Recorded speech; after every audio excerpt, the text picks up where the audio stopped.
We are in a very different place today than we were 1 year ago. We may forget, but we're in a very different place. We can safely say that we are no longer facing the potential collapse of our financial system, and we've avoided the depression many feared. But I'm here today because our work is far from done. For even though we've reduced the deluge of job losses to a relative trickle, we are not yet creating jobs at a pace to help all those families who've been swept up in the flood. There are more than 7 million fewer Americans with jobs today than when this recession began. That's a staggering figure.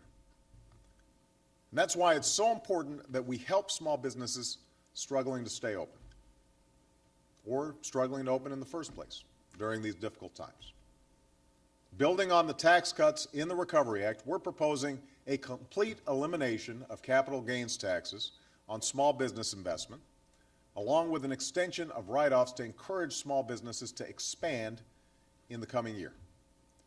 And I believe it's worthwhile to create a tax incentive to encourage small businesses to add and keep employees, and I'm going to work with Congress to pass one.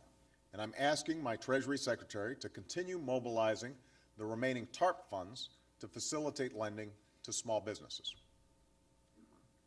Second, we're proposing a boost in investment in the nation's infrastructure beyond what was included in the Recovery Act. So to help support these efforts, we are going to wind down the Troubled Asset Relief Program, or TARP, the fund created to stabilize the financial system so banks would lend again. I don't think I have to tell you there has rarely been a less loved or more necessary emergency program than TARP, which, as galling as the assistance to banks may have been, indisputably helped prevent a collapse of the entire financial system. Launched hastily, understandably, but hastily, under the last administration, the TARP program was flawed, and we have worked hard to correct those flaws and manage it properly.